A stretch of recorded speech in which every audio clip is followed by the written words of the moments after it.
This day has finally arrived. Summer is finally over and I can start working in my garden. And right at the very top of my list is this area which I call the Patreon Shrine.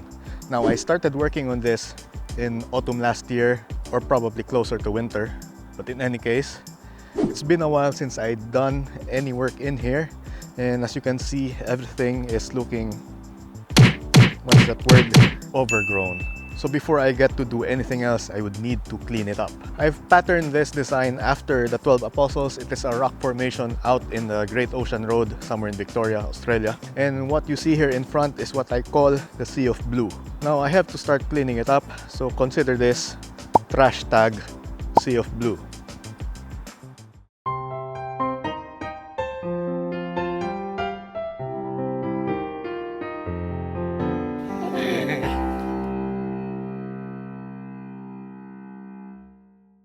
Now before I start working on this spot, I will need to tell you about my plans for this area. You will clearly see that the Senecio serpens or the dwarf blue chalksticks, they have completely filled up the area, which is what I was intending for them. But unfortunately, at the height that they are right now, they are completely smothering all of the smaller rosettes that I planted between them. So I must make one of two decisions. And the first decision would be whether I want to keep them in this arrangement. And the second would be, where do I put them? Now, the answer to that is, yes, I want to keep them here. But the problem is, if I place them where they are right now, this means that I would need to trim them back once in a while. This sounds like a huge task. So maybe what I could do is to just plant them around rather than placing them in between all of those smaller rosettes. One of the ideas that came to my mind was to plant them, to relocate them around and behind all of these bowls, or maybe they would just be lining the edges. So the blue chalksticks would be covering this spot and that far spot over there.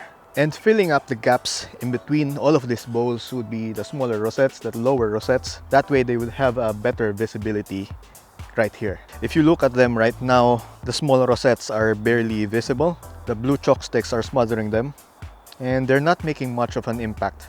The blue chalksticks are so prominent that it's hard to notice everything else, except maybe the imbricata. So in the interest of fixing all of the points of interest, we would need to do something about that. I like how all of these pedestals are doing, so I'm going to leave them as is. Now as for the surrounding bowls, I'm going to plant them up with something large, something like maybe some of these rosettes here. I'm still trying to decide what the final plants would be, but this three right here would definitely be in it. Those two, I'm not so sure about that yet, but unlike the plants in the pedestals, I'm going to pick the plants that would be going in each bowl. That way there would be a visual consistency and the design would look great. Unfortunately, I started showering again, so I'll have to wait it out a bit.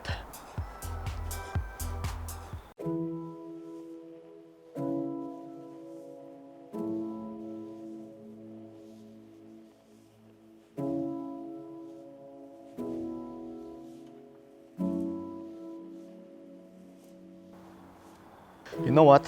While we're waiting for this rain to die down, let me just share a few thoughts with you. I've been thinking a lot about my Let's Plant series, and I'm thinking that Let's Plant should just be my vlog, or at least it should just contain videos of me working on my garden. So I've decided that from now on, Let's Plant will mainly be planting videos, just me working on my garden. I'll be separating all of my educational content and place them under the Seriscapedia playlist. And the reason why I'm separating them is, first and foremost, it's just that OCD side of me. I just want things to be in their proper place.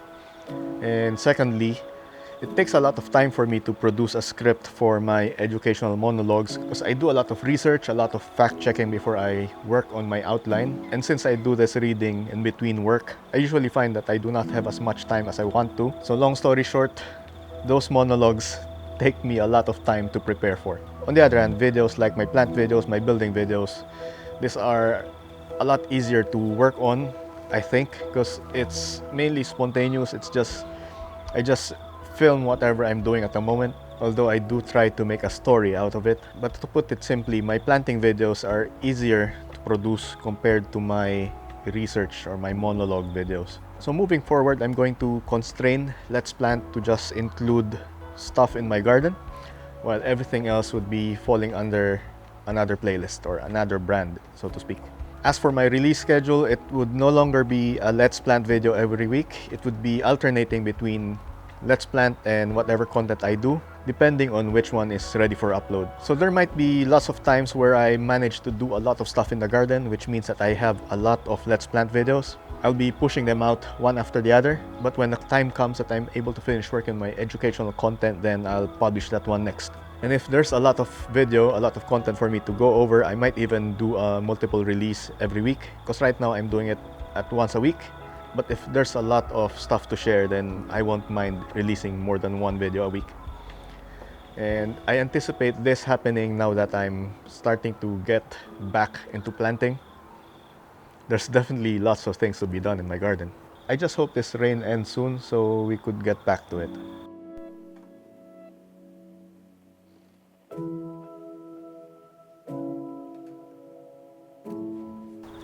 The rain has ended, the skies are starting to clear out, so let's continue.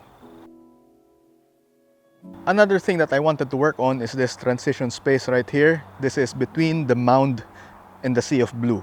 Once I remove all of these pots, there would be a large gap right here. And I'm thinking of moving the large bowl, which is sitting too close to the fence. It's doing nothing. It's not receiving as much sunlight as I wanted it to. And due to its proximity from the edge, it looks like it is a tiny bowl when it is not. Bringing it forward and exposing it right in this very spot would mean that I'd be able to show it in all of its imposing size. To help me visualize the changes, I need to remove all of the extra pots and just leave the base plants. Getting rid of the clutter would make everything manageable.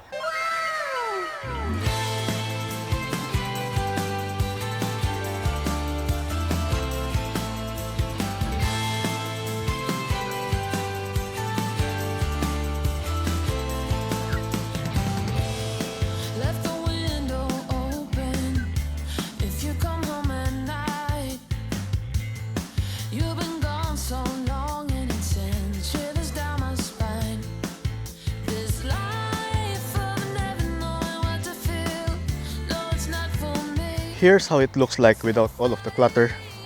Some of them still have their flower stalks and they're starting to dry out, so I might as well just remove them now. I've got a small pile of flower stalks here. I actually started cleaning it out before I started the video.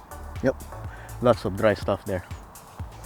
Now that I have a better view of this area, I'm now feeling strongly, even more strongly than before, about removing all of the chalk sticks here because they're blocking the view of all of those rosettes. What I'm now planning to do is to remove the chalk sticks from the middle, use them at the side, use them as some sort of border, and fill up the gaps previously used by the chalk sticks with other rosettes.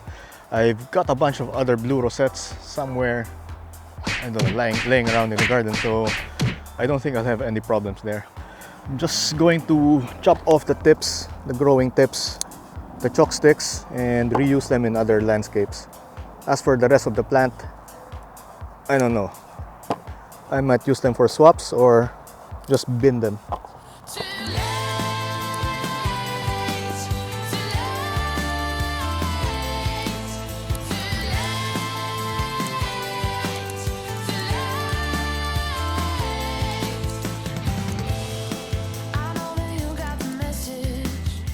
Now that I've chopped off the heads of my chalk sticks, you can now see the rosettes behind them. But I'm not going to stop there.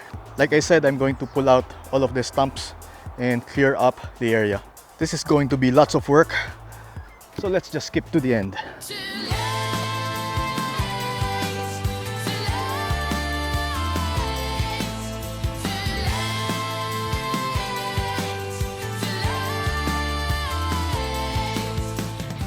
I've got 2 trays worth of cuttings, and in 3 other trays are all of the stumps.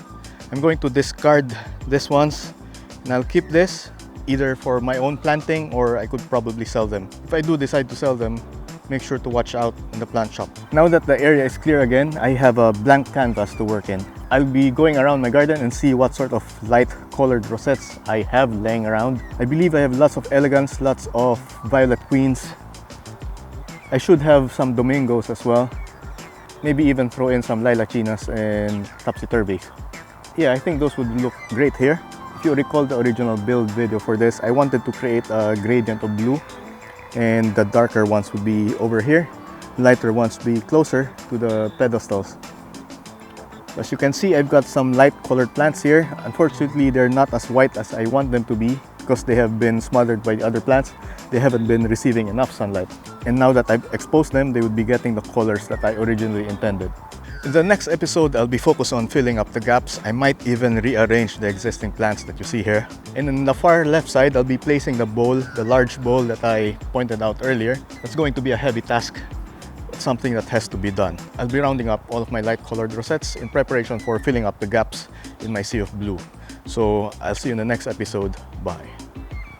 Oh, and make sure to watch out for the blue chalk sticks coming out in the shop. So if you're in Australia, you know what to do. Ceriscapades is made possible with the support of my Patreon sponsors. Patreon allows you to support content creators like me with a small monthly donation. You can pledge your support by heading over to patreon.com/Ceriscapades. If you're in Australia, I've got some of my plants for sale. Check out my plant shop at ceriscapades.com/theplant shop with dashes.